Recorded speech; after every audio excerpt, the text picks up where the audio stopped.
Voilà donc pour les images. Pour aller plus loin sur le sujet, j'accueille l'invité du jour, Laurent Andréoletti. Bonjour, merci d'avoir accepté notre invitation. Vous êtes virologue au CHU de Reims et à la faculté de médecine de Reims-Champagne-Ardenne.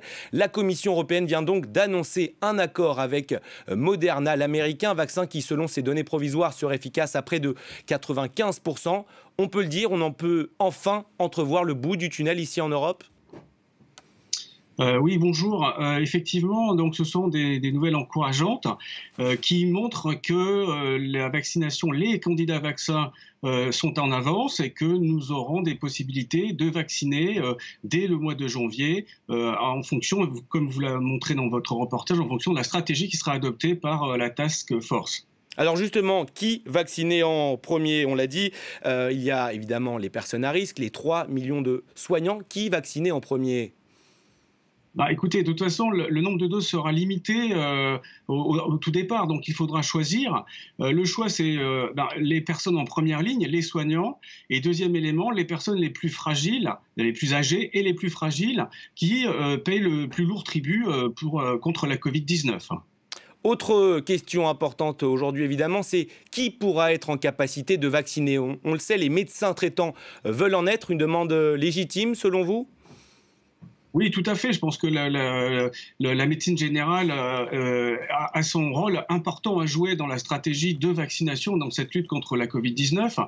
La vraie question qui se pose, c'est quel vaccin on va utiliser. Parce que si on utilise par exemple un vaccin qui doit nécessiter un très grand froid à moins 80 ou moins 20, c'est pas la même chose que d'utiliser un vaccin qui se conserve à 4 degrés. Donc il y a toute une logistique et toute une organisation qu'il faudra mettre en place. C'est ça le principal défi aujourd'hui, la logistique pour le gouvernement?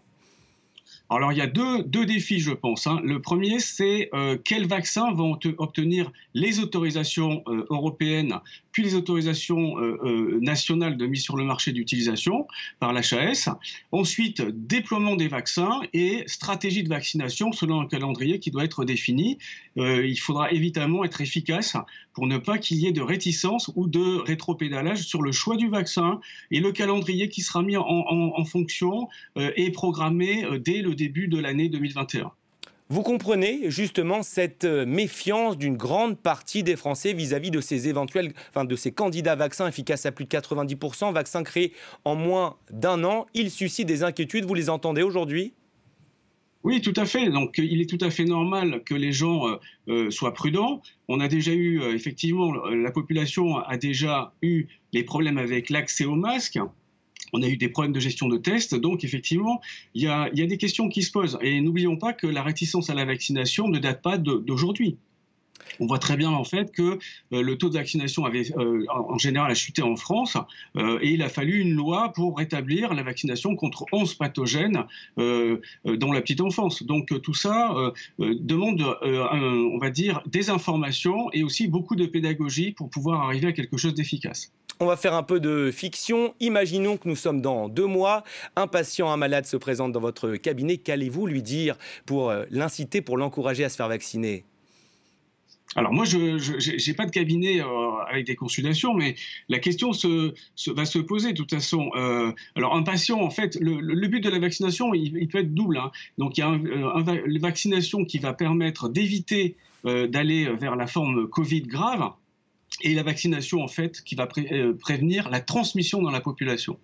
Alors ensuite, eh bien, il faudra que les médecins généralistes aient un carnet de route et des arguments qui soient fiables et qu'ils puissent avoir accès à ce vaccin, je ne vais pas dire dans leur frigo, mais dans leurs cabinets médicaux pour pouvoir faire une vaccination. Au début, ça ne va pas poser beaucoup de problèmes. Il va falloir vacciner finalement les personnels médicaux, puis ensuite les personnes les plus fragiles. Ça, c'est quelque chose qu'on pourra arriver à faire facilement. Ensuite, pour étendre la vaccination, ça sera un autre challenge qu'il va falloir relever et avoir aussi accès aux doses des vaccins qui auront les autorisations de mise sur le marché.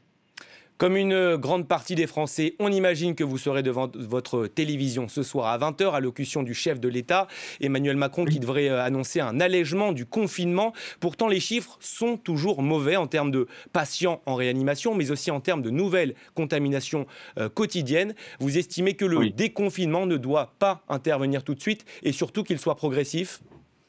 Ah oui, un déconfinement brutal est complètement à exclure. Ce sera un déconfinement pardon, par étapes qui permettra une reprise progressive de la vie sociale avec avec des restrictions. Ceci est indispensable pour éviter une troisième vague et à nouveau un reconfinement qui va user la population au niveau psychologique.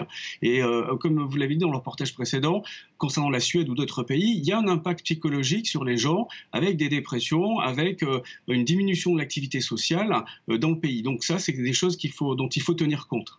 Laurent Andréoletti sur l'antenne de France 24 ce midi. Merci infiniment d'avoir accepté Merci. notre invitation.